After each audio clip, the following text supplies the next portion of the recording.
Que le Seigneur vous bénisse richement. Le véhicule immatriculé 0087 BG. Si le conducteur est là, il peut sortir pour les déplacer parce que ça bloque le passage. 0087 BG. 0087 BG. Je crois que vous connaissez le numéro de votre plaque d'immatriculation. 0087 BG. 0087 BG. Sortez pour déplacer les véhicules parce que ça bloque la circulation. Que le Seigneur vous bénisse tous. Nous venons de chanter pour notre Dieu. Et comme la chanson le disait,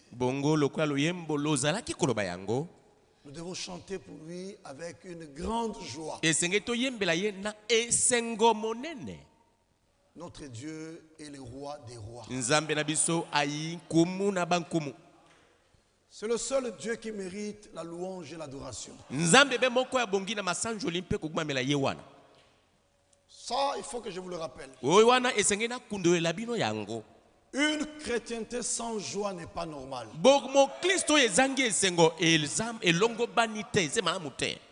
Un chrétien indifférent, il est envoûté.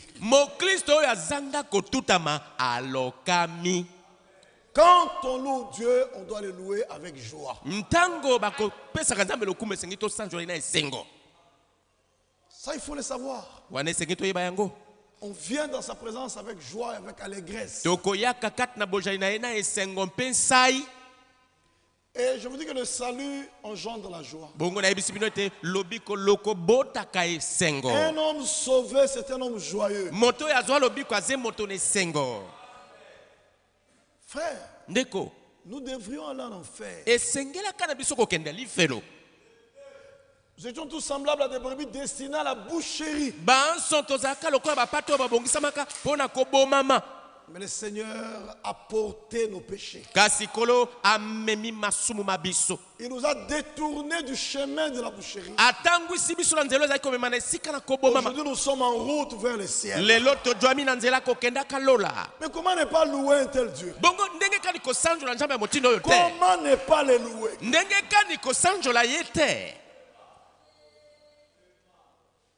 Toi ici, quand on chante, tu es indifférent. Mais dans le monde pour Vita ou Imana, tu chantais. Est-ce que Vita t'a payé? Mais ici, c'est lui pour qui nous chantons. Il est le rémunérateur de ce que je chante. Frère, ce n'est pas en vain que vous avez chanté. Dieu vous paiera.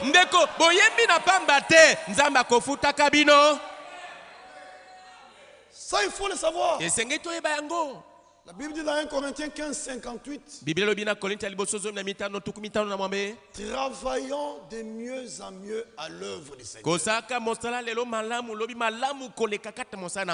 que vous travaillez, sachez que votre travail ne sera pas vain dans le Seigneur. Mon frère, ici il n'existe pas de bénévole. Tout ce que nous faisons, Dieu nous paiera. C'est pourquoi nous le faisons avec zèle. Nous le faisons avec joie. Nous le faisons avec empressement. Dieu ne peut pas oublier notre travail. Oui. Nous serons rémunérés dans le royaume de Dieu. Il n'existe pas de travail bénévole. Oh, ce que je fais là, c'est seulement le bénévolat. Bénévolat chez le patron du monde. Mais chez notre Dieu, chaque travail aura un salaire. Il est clairement écrit dans la Bible. L'ouvrier mérite son salaire.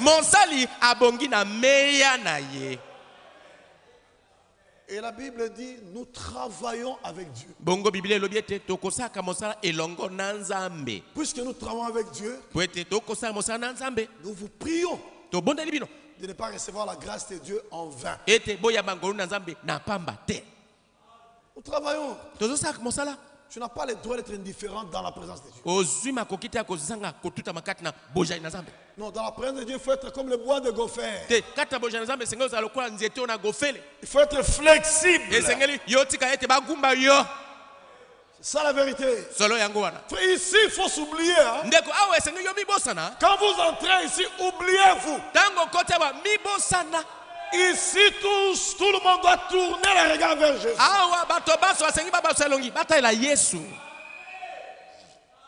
Jésus est le très haut. Frère, Jésus est le roi des rois. Tout le monde s'abaisse devant lui. C'est la vérité. Solo. Et le plan de Dieu pour nous est merveilleux. Aujourd'hui, je parlerai seulement comme je parle là.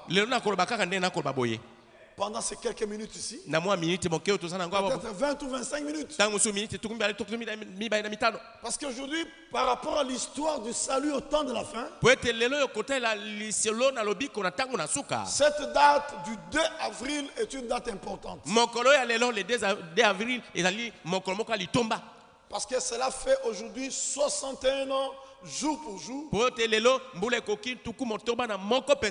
que Dieu, en Allemagne, avait dit à frère Franck, emmagasine la nourriture.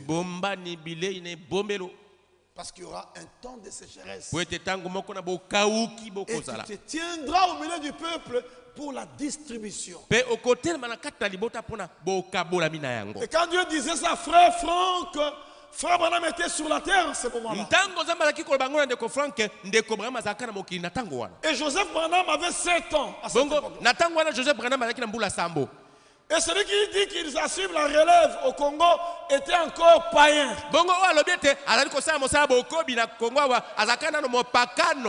Quand Dieu parlait à frère Franck de la distribution, tous les soi-disant concurrents sur la relève étaient hors course.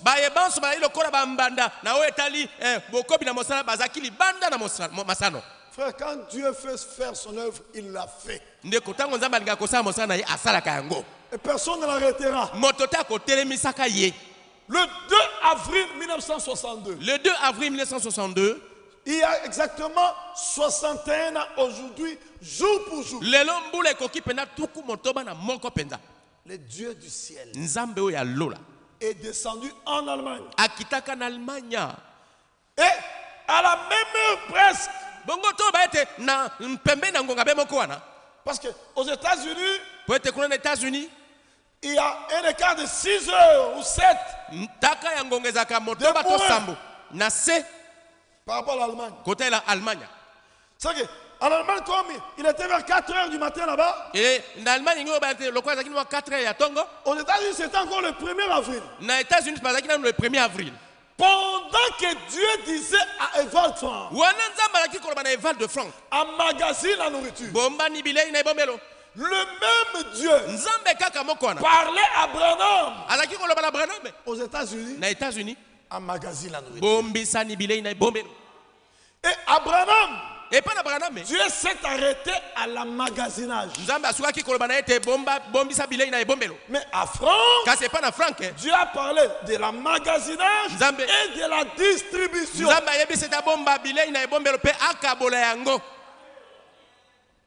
Et ce sont deux ministères liés. Pour les élus.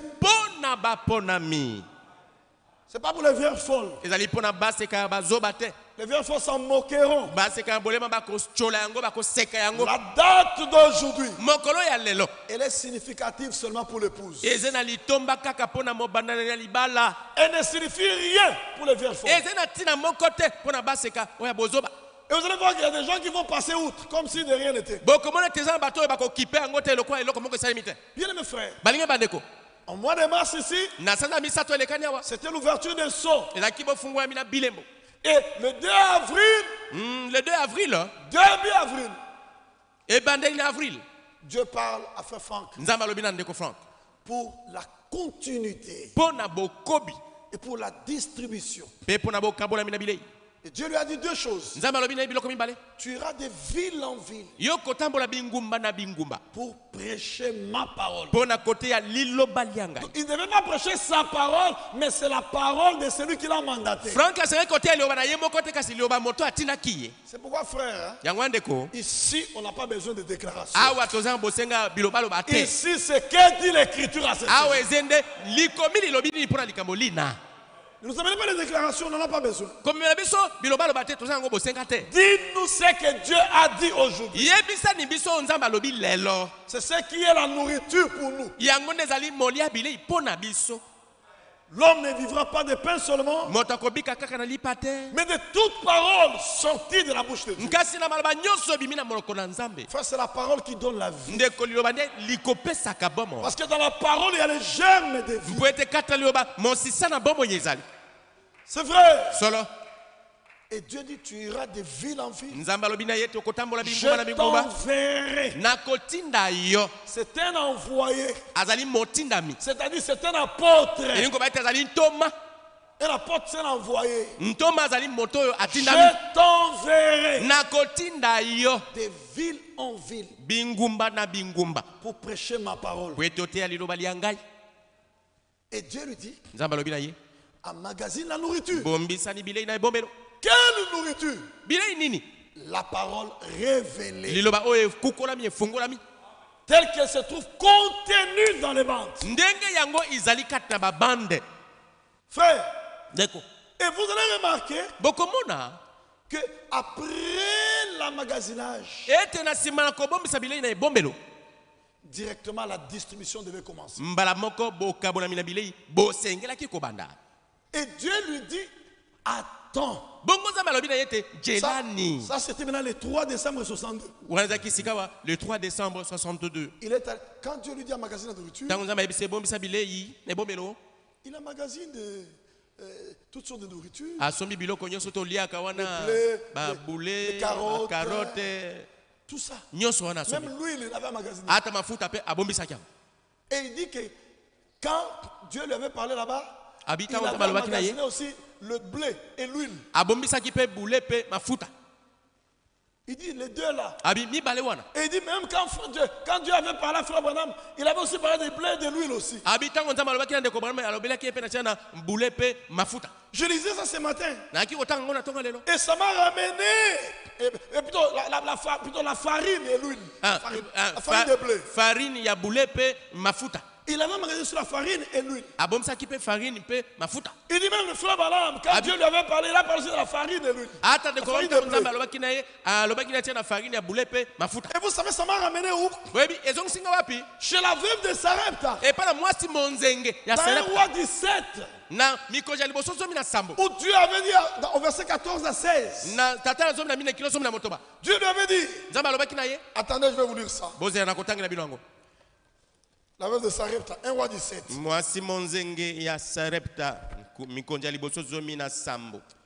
Il est écrit, 1 roi 17. Verset 14 à 16. Il est écrit ceci. Car ainsi parle l'Éternel. Ici, Élie fut envoyé auprès d'une femme païenne. La veuve de Sarepta, Mwangaluko, qui n'était pas juive. Sarepta, c'est le Liban. Liban actuel ici. Donc un pays des païens. Et le prophète de l'heure, Élie le Tishbite, fut envoyé vers une femme païenne. Et le prophète était Élie. Et c'était au temps de la famine. Frère, nous sommes au temps de la famine. Et dans ce temps de la fin, Dieu nous envoie aussi un prophète Élie. Nous qui? La femme païenne. Est-ce que vous savez que nous sommes des païens? Élie fut envoyé vers une femme païenne. Au temps de la famine. La femme de Sarepta, c'était une femme païenne. Et William Branham, Élie le prophète, a été envoyé vers la femme païenne. Vous et moi. Femme païenne. Et Dieu nous a envoyés. Qui a envoyé Élie le Tishbite, c'est la veuve de Sarepta. C'est Dieu. Et qui a envoyé William Branham chez nous? C'est Dieu. C'est Dieu qui a dit, je vous enverrai Élie le prophète. Nous sommes dans Malachie 4. Je, Dieu, vous, Bino, nous, Bisoyo, Élie le prophète, Branham. Mais remarquez pour Branham aussi, le verbe envoyer a été utilisé. Ça signifie quoi? Branham aussi était apôtre. Est-ce qu'on peut dire amen à ça? Branham était apôtre. Franck est apôtre. Franck Azali Thomas. Branham était prophète. Franck n'est pas prophète. Franck est docteur. Donc dans ce temps de la fin, le ministère prophétique est suivi du ministère d'enseignement afin que la restauration ait lieu. Ce sont deux ministères connectés. Vous négligez l'un, vous vous écartez du chemin du ciel. Frère, le chemin qui mène à l'enlèvement au temps de la fin passe par Malachie 4 et Matthieu 24, 45 à 40.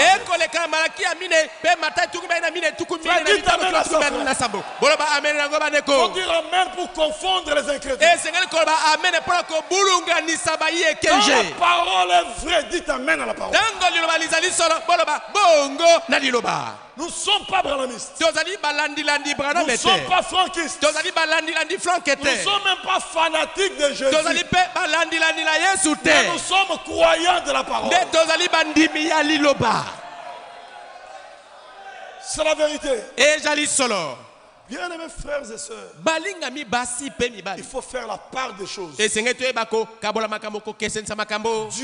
fait l'histoire du salut dans notre temps. Et ces deux ministères-là sont des ministères rattachés à l'ordre du plan du salut. Les boudés, vous insultez Dieu.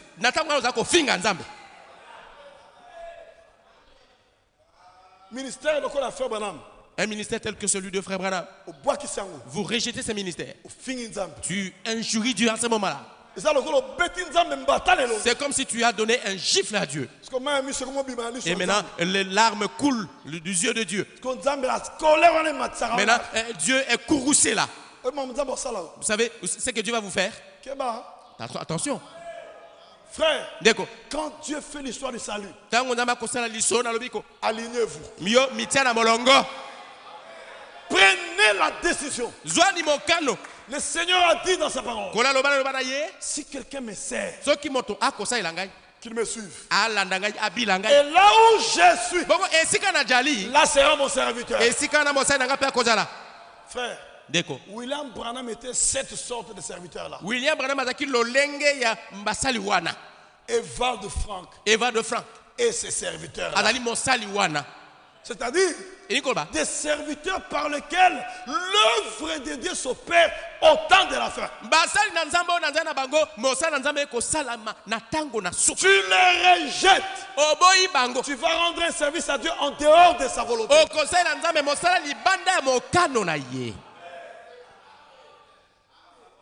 Oh non, mais comment vous parlez des hommes? Prêchez Christ.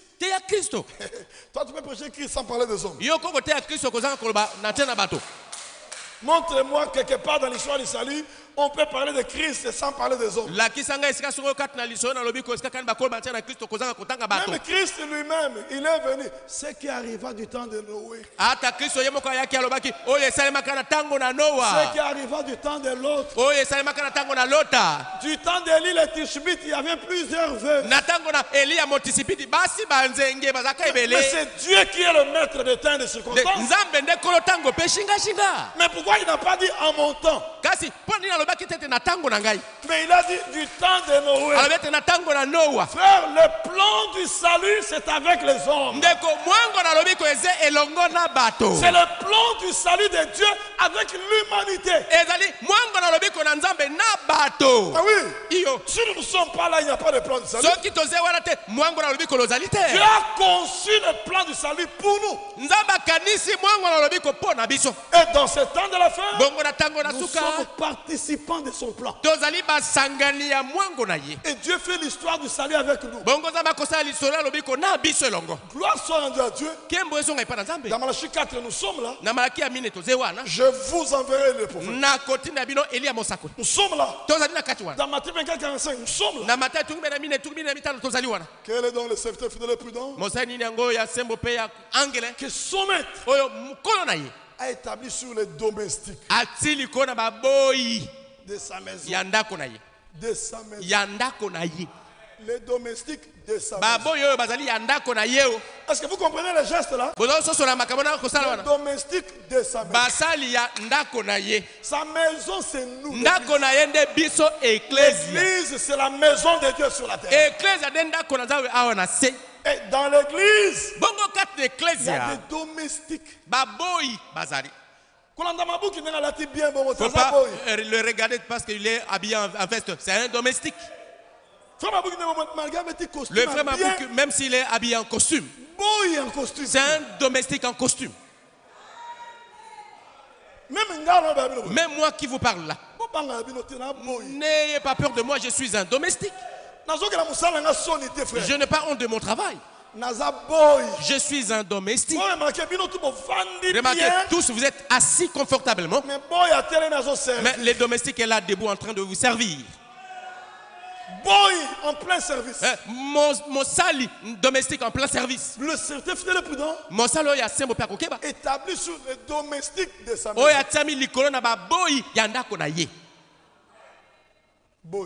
Moi qui suis là, je suis un domestique. Je n'ai même pas honte de cela. Mais le Saint-Esprit dit ceci. Notre travail de domestique, c'est le service le plus élevé qu'il y a sur la terre. C'est-à-dire,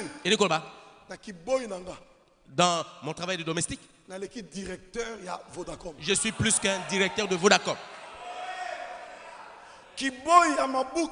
Le domestique de Mabouk là, il est plus que le DG de la SNEL.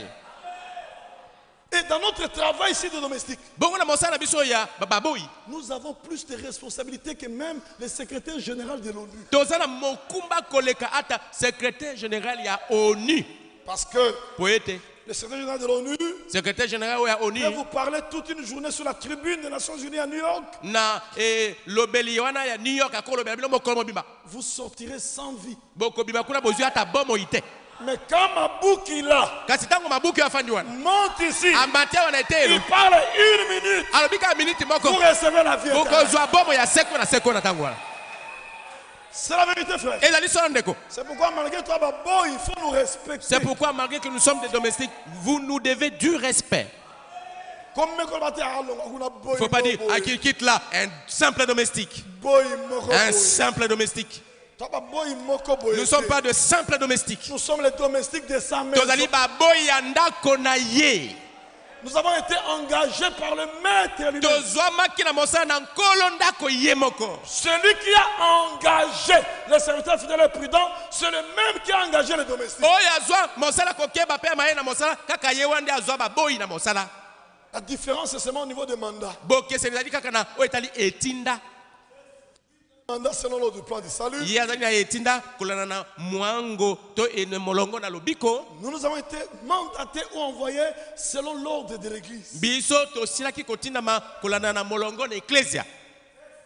C'est ça la différence. Vous voyez frère, Dieu dit, dans quelques minutes. Je vais devoir arrêter dans quelques minutes.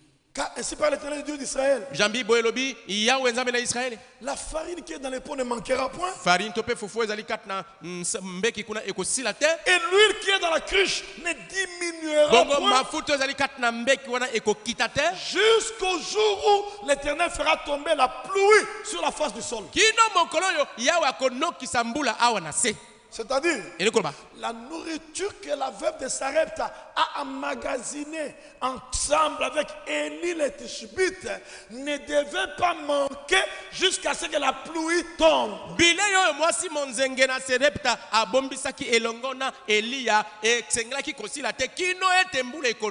C'est-à-dire quoi au temps de la fin? La nourriture que Branham a emmagasinée, que Franck a emmagasinée, ne manquera pas jusqu'à ce que la pluie de l'arrière-saison tombera.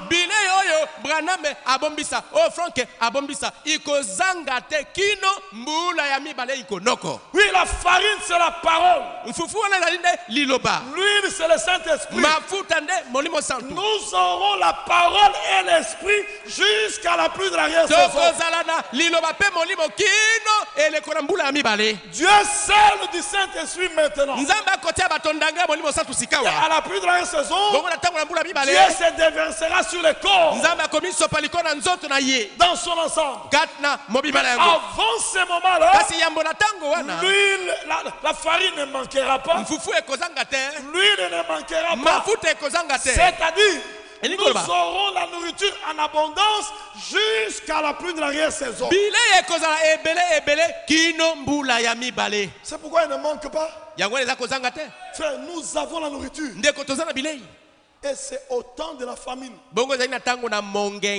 Amos 8, verset 11. J'enverrai une famine. Non pas la disette de pain, ni la soif de l'eau, mais la faim et la soif d'entendre les paroles de l'Éternel.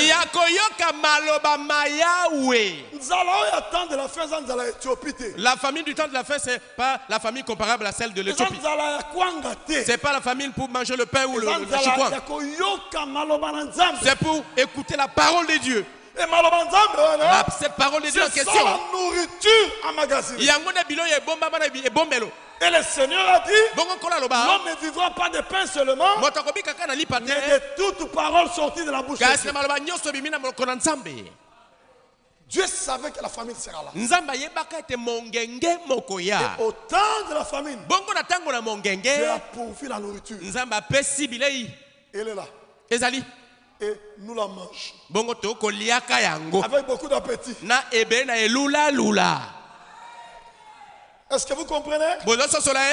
Même du temps de Noé, avant d'entrer dans l'arche, Genèse 6, 21, 22,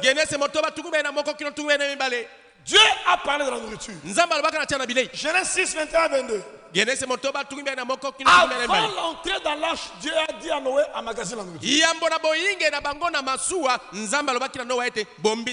Et toi, Noé, prends de tous les aliments que l'on mange et fais-en une provision auprès de toi.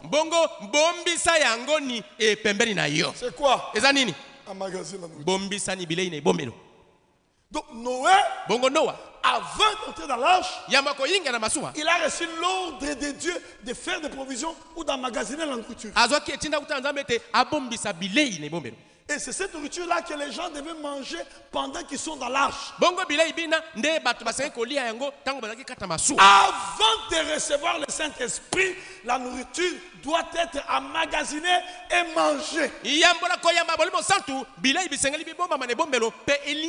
laissez-moi vous dire ce matin, Dieu, quand il vient sceller l'âme, si cette âme n'a pas le dépôt de la nourriture, Dieu ne scelle pas. Avant que Dieu ne scelle ton âme, il faut que la nourriture soit emmagasinée. Sinon, il n'y a pas de scellement. Le Saint-Esprit scelle le dépôt de la parole qui est dans l'âme. C'est pourquoi dans une âme où il y a la fausse doctrine, le Saint-Esprit ne peut jamais sceller. Il ne scelle que là où il y a le dépôt de la parole de vérité. C'est pourquoi, frère, quand la parole est prêchée, croyez que cette parole soit stockée dans l'âme. Dieu viendra sceller votre âme. C'est vrai. Solo. Afin qu'il te... Écoutez, hein? Et toi, prends de tous les aliments que l'on mange. Et fais-en une provision auprès de toi, afin qu'il te serve de nourriture. Regardez Krefeld. Ainsi qu'à eux. Afin qu'ils te servent de nourriture ainsi qu'à eux. La nourriture là, il n'y a pas que Noé qui devait la manger, mais tous ceux qui étaient dans l'arche. Cette nourriture, même Branham l'a mangé. Cette nourriture, même Franck la mange. Et nous tous qui sommes dans l'arche, nous mangeons la nourriture. Dernière écriture pour aujourd'hui parce qu'il est temps. Josué 1:11, frère. Faites-moi signe, on doit suivre ce qui se passe. Josué 1:11. Verset 10 d'abord. 10 d'abord. Josué donna cet ordre aux officiers du peuple. Le peuple avait des officiers. C'est le peuple de Dieu, mais parmi le peuple, Dieu a placé des officiers. Comment tu vas aller au ciel sans avoir un conducteur? C'est absurde ça. Une brebis ne se conduit pas. Une brebis doit toujours être conduite. Il n'existe pas de brebis autonomes, de brebis indépendantes. Tu seras dévoré par les loups. Parcourez le camp. Et voici ce que vous commanderez au peuple. Préparez-vous des provisions.